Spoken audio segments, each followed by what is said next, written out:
Hello everyone. ఈరోజు మనం modern హిస్టరీలోని one of the very important topic అయిన గవర్నమెంట్ ఆఫ్ ఇండియా యాక్ట్ 1935ని డీటెయిల్డ్గా డిస్కస్ చేసుకుందాం. ఏ విధంగా అయితే మనం charter act, council act and government of India యాక్ట్స్ని డిస్కస్ చేసుకున్నామో అదేవిధంగా ఈ గవర్నమెంట్ ఆఫ్ ఇండియా యాక్ట్ 1935ని కూడా 6 మెయిన్ హెడ్డింగ్స్లో నేర్చుకుందాం. అవే background, control of government of India, administration, central legislature, provincial legislature and లాస్ట్లో ఈ యాక్ట్కి సంబంధించిన కొన్ని ఇంపార్టెంట్ పాయింట్స్ని కవర్ చేసుకుందాం. ఫస్ట్ బ్యాక్గ్రౌండ్ నుంచి స్టార్ట్ చేద్దాం. ఇక్కడ మనం government of India act 1935 pass అయ్యే ముందు ఏమేం మేజర్ ఇన్సిడెంట్స్ జరిగాయో చూద్దాం. బికాస్ ఈ ఇన్సిడెంట్స్ యొక్క effect government of India act 1935 పైన ఖచ్చితంగా ఉంటుంది. వాటిని తెలుసుకోవడం వల్ల మనం యాక్ట్లోని ప్రొవిజన్స్ని ఈజీగా రిలేట్ చేసుకోవచ్చు. 1919లో బ్రిటిష్ గవర్నమెంట్ తమ పార్లమెంట్లో గవర్నమెంట్ ఆఫ్ ఇండియా యాక్ట్ 1919ని పాస్ చేసింది. దీన్నే మోంటాగు చెమ్స్ఫోర్డ్ రిఫార్మ్స్ అని అంటారు. ఈ యాక్ట్లోని ఒక ప్రొవిజన్ ప్రకారం 1927 ఇయర్లో ఒక కమిషన్ని సెటప్ చేశారు. దీని పేరే సైమన్ కమిషన్. సైమన్ కమిషన్ పని ఏంటంటే 1919 గవర్నమెంట్ ఆఫ్ ఇండియా యాక్ట్ యొక్క ప్రొవిజన్స్ని రివ్యూ చేసి ఇండియాలో ఏమేమి కాన్స్టిట్యూషనల్ రిఫార్మ్స్ అంటే ఏమేమి రాజ్యాంగ సంస్కరణల్ని ఇంప్లిమెంట్ చేయాలో ప్రపోజ్ చేయడం. కానీ మన ఇండియన్ లీడర్స్ ఈ కమిషన్ని ఒప్పుకోలేదు. మన కాన్స్టిట్యూషన్ కోసం ఫామ్ చేసిన కమిషన్లో మన ఇండియన్స్ ఒక్కరు కూడా లేకపోవడమే ఈ కోపానికి కారణం. తర్వాత బ్రిటిష్ గవర్నమెంట్ ఇండియన్ లీడర్స్తో ఇండియాలో ఉండే అన్ని కమ్యూనిటీస్కి యాక్సెప్టబుల్ అయ్యే విధంగా మీరే ఒక కాన్స్టిట్యూషన్ని ఫామ్ చేస్తే సైమన్ కమిషన్ రిపోర్ట్తో పాటు మేము మీ రిపోర్ట్ని కూడా కన్సిడర్ చేస్తాం అని చెప్పారు. సో ఇండియన్ లీడర్స్ ఈ ఛాలెంజ్ని యాక్సెప్ట్ చేసి ఒక కమిటీని ఫామ్ చేశారు. దీని చైర్మన్ మోతీలాల్ నెహ్రూ. అందుకే ఈ కమిటీ యొక్క రిపోర్ట్ని నెహ్రూ రిపోర్ట్ అని అంటారు. తర్వాత కొంతకాలానికి సైమన్ కమిషన్ కూడా తన రిపోర్ట్ని పబ్లిష్ చేసింది. అటు జిన్నా కూడా తన 14 పాయింట్స్ని ఇచ్చాడు. వీటినే జిన్నాస్ 14 పాయింట్స్ అని అంటారు. నెహ్రూ రిపోర్ట్లో ముస్లిమ్స్ డిమాండ్స్ని సరిగ్గా అడ్రస్ చేయలేదనిపించి జిన్నా ఈ 14 పాయింట్స్ని ఇచ్చాడు. So Simon commission report, Nehru report, Jinnah ఇచ్చిన 14 పాయింట్స్ని డిస్కస్ చేసేందుకు బ్రిటన్లో 1930 నుంచి 1932 మధ్య 3 రౌండ్ టేబుల్ కాన్ఫరెన్సెస్ని కండక్ట్ చేశారు. ఫైనల్లీ ఈ రౌండ్ టేబుల్ కాన్ఫరెన్సెస్ యొక్క డిస్కషన్స్ అండ్ రికమెండేషన్స్ని బేస్ చేసుకొని 1933లో ఒక వైట్ పేపర్ని పబ్లిష్ చేశారు. ఇంకా బ్రిటిష్ గవర్నమెంట్ డిఫరెంట్ ఇష్యూస్ పైన తమ రీసెర్చ్ కోసం కొన్ని జాయింట్ కమిటీస్ని ఫామ్ చేసింది. వాటి రిపోర్ట్స్ని కూడా ఇక్కడ డిస్కస్ చేశారు. వీటన్నింటినీ బేస్ చేసుకొని 1935లో గవర్నమెంట్ ఆఫ్ ఇండియా యాక్ట్ 1935ని పాస్ చేశారు. మనం గవర్నమెంట్ ఆఫ్ ఇండియా యాక్ట్ 1919లో ఫస్ట్ టైం ప్రియాంబుల్ అంటే ప్రవేశికని యాడ్ చేశారు అని చూసాం. కానీ ఇక్కడ గవర్నమెంట్ ఆఫ్ ఇండియా యాక్ట్ 1935లో ఈ ప్రియాంబుల్ మిస్ అయింది. సో గవర్నమెంట్ ఆఫ్ ఇండియా యాక్ట్ 1935 యొక్క బ్యాక్గ్రౌండ్ ఇదే. ఇప్పుడు ఈ యాక్ట్ ప్రకారం గవర్నమెంట్ ఆఫ్ ఇండియా యొక్క కంట్రోల్ ఎవరి చేతిలో ఉందో చూద్దాం. సో ఇండియన్ గవర్నమెంట్ యొక్క కంట్రోల్ ఇప్పటికీ సెక్రటరీ ఆఫ్ స్టేట్ చేతిలోనే ఉంది. ఆ టైంలో లారెన్స్ డుండాస్ సెక్రటరీ ఆఫ్ స్టేట్గా ఉన్నారు. ఈయన బ్రిటన్లో ఉండేవారు అండ్ వైస్రాయ్ హెల్ప్తో ఇండియన్ అడ్మినిస్ట్రేషన్ని చూసుకునేవాడు. గవర్నమెంట్ ఆఫ్ ఇండియా యాక్ట్ 1858లో మనం సెక్రటరీ ఆఫ్ స్టేట్కి హెల్ప్ చేయడానికి ఒక 15 మెంబర్ కౌన్సిల్ని ఫామ్ చేశారు అని చూసాం. దీన్నే ఇండియన్ కౌన్సిల్ అని అంటారు. సో ఇక్కడ క్వశ్చన్ ఏంటంటే కంట్రోల్ ఆఫ్ గవర్నమెంట్ ఆఫ్ ఇండియాకి సంబంధించి ఏమైనా చేంజెస్ జరిగాయా? దీనికి ఆన్సర్ ఎస్. ఇక్కడ చేంజెస్ జరిగాయి. ఫస్ట్ చేంజ్ ఏంటంటే ఇండియన్ కౌన్సిల్ని ఇక నుంచి అడ్వైజర్స్ అని అంటారు. వీళ్ళ సంఖ్యని 15 నుంచి 6కి తగ్గించేశారు. ఇంకా గవర్నమెంట్ ఆఫ్ ఇండియా యాక్ట్ 1919లో బర్మాని ఇండియా నుంచి సపరేట్ చేశారు. సో ఇప్పుడు సెక్రటరీ ఆఫ్ స్టేట్ ఫర్ ఇండియాని ఈ యాక్ట్ ప్రకారం secretary of state for India and Burma అని చెప్పారు. ఆ టైంలో సెక్రటరీ ఆఫ్ స్టేట్గా లారెన్స్ డండాస్ ఉన్నారు. ఈయన్నే సెకండ్ మార్కీస్ ఆఫ్ జెట్లాండ్ అని అంటారు. సో లారెన్స్ డండాసే first secretary of state for India and బర్మాగా ఉన్నారు. ఇవే కంట్రోల్ ఆఫ్ గవర్నమెంట్ ఆఫ్ ఇండియాకి సంబంధించిన చేంజెస్. మనం ఇప్పుడు గవర్నమెంట్ ఆఫ్ ఇండియా యాక్ట్ 1935లో అడ్మినిస్ట్రేషన్కి సంబంధించి ఏమైనా చేంజెస్ జరిగాయా లేదా అనేది చూద్దాం. కానీ దీనికన్నా ముందు ఇండియన్ కౌన్సిల్ యాక్ట్ 1919 ప్రకారం పరిస్థితి ఎలా ఉందో చూద్దాం. వైస్రాయ్ దగ్గర ముందు నుంచే ఆర్డినెన్స్ పవర్ ఉండింది అని మనకు తెలుసు. ఇన్ఫ్యాక్ట్ ఈ పవర్ వైస్రాయ్కి 1861 యాక్ట్లోనే ఇచ్చారు. ఇంకా ఎగ్జిక్యూటివ్ కౌన్సిల్లో 6 మెంబర్స్ ఉండేవాళ్ళు అండ్ వీళ్ళలో 3 ఇండియన్స్ని అలో చేసేవాళ్ళు. ఇప్పుడు ఈ అడ్మినిస్ట్రేటివ్ థింగ్స్లో గవర్నమెంట్ ఆఫ్ ఇండియా యాక్ట్ 1935 ఏమైనా చేంజెస్ తీసుకొచ్చిందా అంటే నో, ఏం చేంజెస్ జరగలేదు. సో ఇదే అడ్మినిస్ట్రేషన్కి సంబంధించిన డీటెయిల్స్. ఇప్పుడు గవర్నమెంట్ ఆఫ్ ఇండియా యాక్ట్ 1935 ప్రకారం సెంట్రల్ లెజిస్లేచర్ సిచ్యువేషన్ ఎలా చేంజ్ అయిందో చూద్దాం. ఇక్కడ కూడా ఒకసారి 1919 ప్రకారం పరిస్థితి ఎలా ఉందో చూద్దాం. 1919 యాక్ట్ ప్రకారం సెంట్రల్ లెజిస్లేచర్ అండ్ లెజిస్లేటివ్ అసెంబ్లీలో 145 మెంబర్స్ ఉండేవాళ్ళు అండ్ కౌన్సిల్ ఆఫ్ స్టేట్స్లో 60 మెంబర్స్ ఉండేవాళ్ళు. ఈ 2 హౌసెస్కి కొంతమంది ఎలక్ట్ అయి వచ్చేవాళ్ళు అండ్ కొంతమందిని వైస్రాయ్ నామినేట్ చేసేవాడు. ఈ నామినేట్ అయి వచ్చిన మెంబర్స్లో కొంతమంది అఫీషియల్స్ అండ్ కొద్దిమంది నాన్ అఫీషియల్స్ ఉండేవాళ్ళు. అఫీషియల్ మెంబర్స్ అంటే బ్రిటిష్ గవర్నమెంట్లో సివిల్ సర్వీసెస్ ఆర్ మిలిటరీ సర్వీసెస్లో వర్క్ చేసేవాళ్ళు. ఇక్కడ గమనించాల్సిన విషయం ఏంటంటే వీళ్ళందరూ బ్రిటిష్ ఇండియన్ ప్రావిన్సెస్ నుంచి వచ్చేవాళ్ళు, ప్రిన్స్లీ స్టేట్స్ నుంచి ఉండేవాళ్ళు కాదు. గవర్నమెంట్ ఆఫ్ ఇండియా యాక్ట్ 1935 దీంట్లో చాలా చేంజెస్ని తీసుకొని వచ్చింది.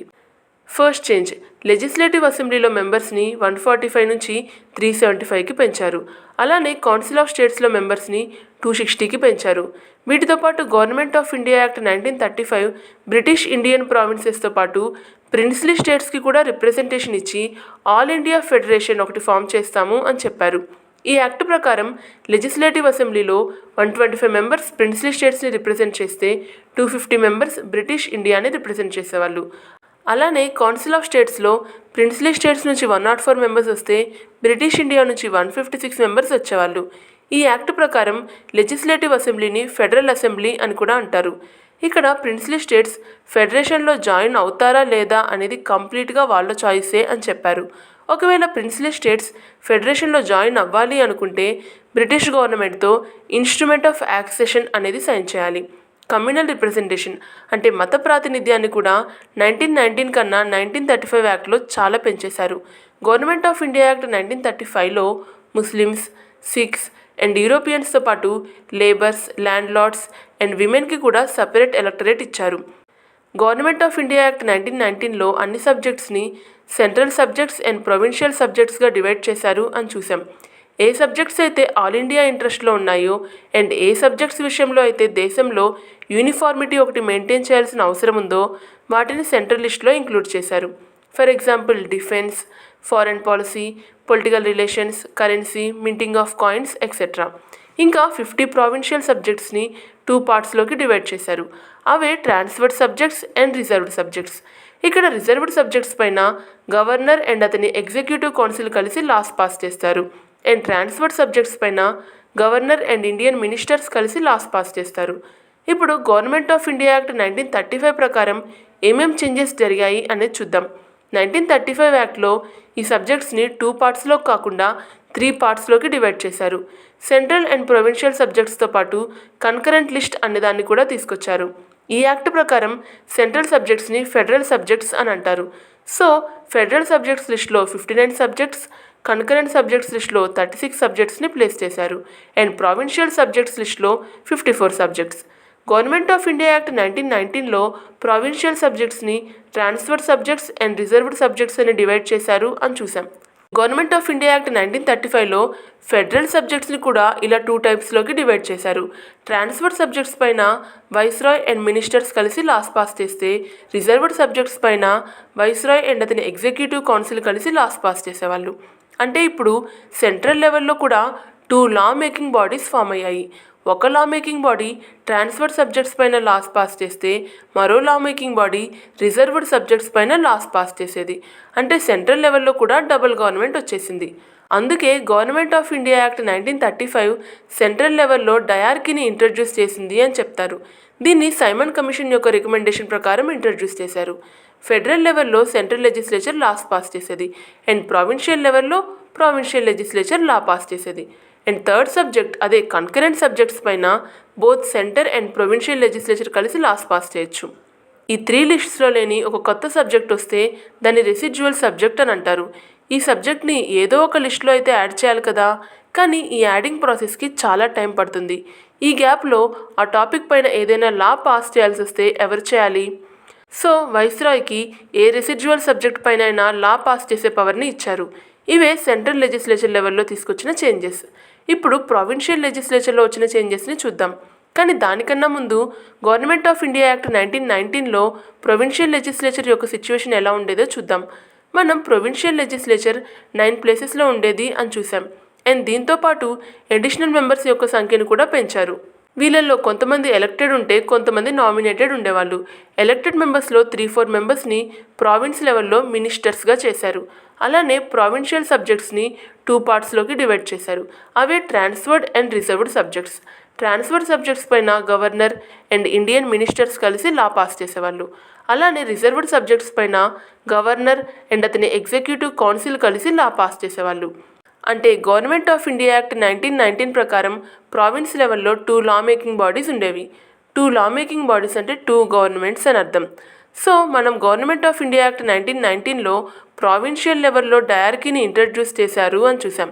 Government of India act 1935 provincial లెవెల్లో చేసిన ఈ డివిజన్ ఆఫ్ సబ్జెక్ట్స్ని డిలీట్ చేసేసింది.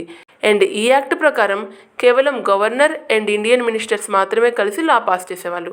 అంటే ఈ యాక్ట్ ప్రావిన్షియల్ లెవెల్లో ఓన్లీ 1 లా మేకింగ్ బాడీని తీసుకొచ్చింది. ఇంకా ఇక్కడ ప్రావిన్షియల్ లెవెల్లో సెంటర్ ఏ విధంగానూ ఇంటర్ఫియర్ అవ్వకూడదు అని చెప్పింది. అంటే government of India act 1935 provincial లెవెల్లో డయార్కీని తొలగించింది అండ్ ప్రావిన్సెస్ని అటానమస్గా చేసింది.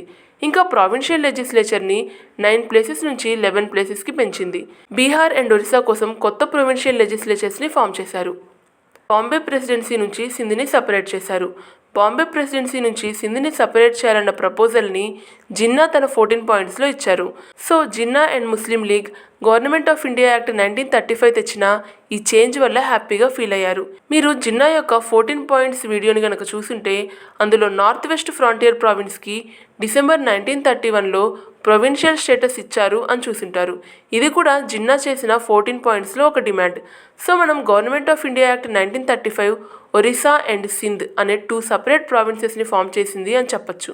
North west frontier province government of India act 1935కి ముందే ప్రావిన్స్గా ఫామ్ అయ్యింది. ఇంకా బర్మాని ఇండియా నుంచి సపరేట్ చేశారు. ఇది సైమన్ కమిషన్ ఇచ్చిన రికమెండేషన్ ప్రకారం చేశారు. ఇవే గవర్నమెంట్ ఆఫ్ ఇండియా యాక్ట్ 1935 తర్వాత ఫామ్ అయిన 11 ప్రావిన్సెస్. వీటితో పాటు తీసుకొచ్చిన మరొక బిగ్ చేంజ్ ఏంటంటే గవర్నమెంట్ ఆఫ్ ఇండియా యాక్ట్ 1935 6 ప్రావిన్సెస్లోని ప్రొవిన్షియల్ లెజిస్లేచర్స్ని బైకామరల్గా కన్వర్ట్ చేసింది. 2 సభలు ఉండడాన్ని బైకామరల్ అంటాం. ఆ 6 ప్రావిన్సెస్ వచ్చేసి యునైటెడ్ ప్రావిన్సెస్, బెంగాల్, మద్రాస్, అస్సాం, బీహార్, బాంబే. ఇవే government of India act 1935 provincial లెజిస్లేచర్లో తెచ్చిన చేంజెస్. ఇప్పుడు ఈ యాక్ట్లో ఉన్న అదర్ ఇంపార్టెంట్ పాయింట్స్ని చూద్దాం.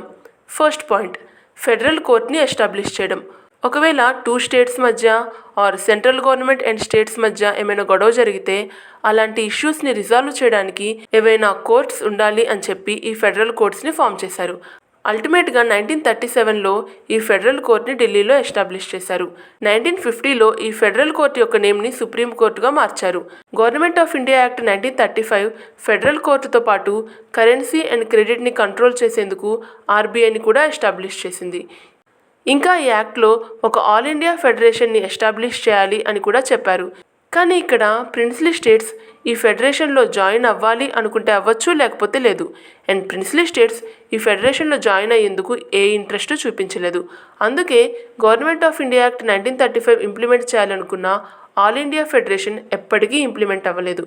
అండ్ బ్రిటిష్ ఇండియన్ ప్రావిన్సెస్ యొక్క ఎలక్టెడ్ సీట్స్ని ఫిల్ చేసేందుకు 1937లో ఇండియాలో ప్రొవిన్షియల్ ఎలక్షన్స్ని కండక్ట్ చేశారు.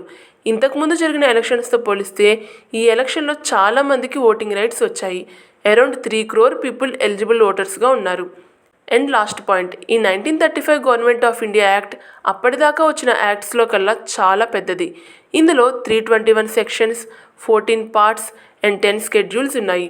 సో ఇవే గవర్నమెంట్ ఆఫ్ ఇండియా యాక్ట్ 1935 యొక్క అడిషనల్ పాయింట్స్. సో మనం 1935 యాక్ట్కి సంబంధించి అన్ని పాయింట్స్ని డీటెయిల్డ్గా కవర్ చేసుకున్నాం. ఇదే విధంగా మీరు ఏన్షియన్ హిస్టరీ అండ్ ఇండియన్ ఎకానమీని కూడా కవర్ చేయడానికి బుక్స్తవా తెలుగు ప్లేలిస్ట్ని ఫాలో అవ్వండి. And thank you so much for watching and supporting బుక్స్తవా.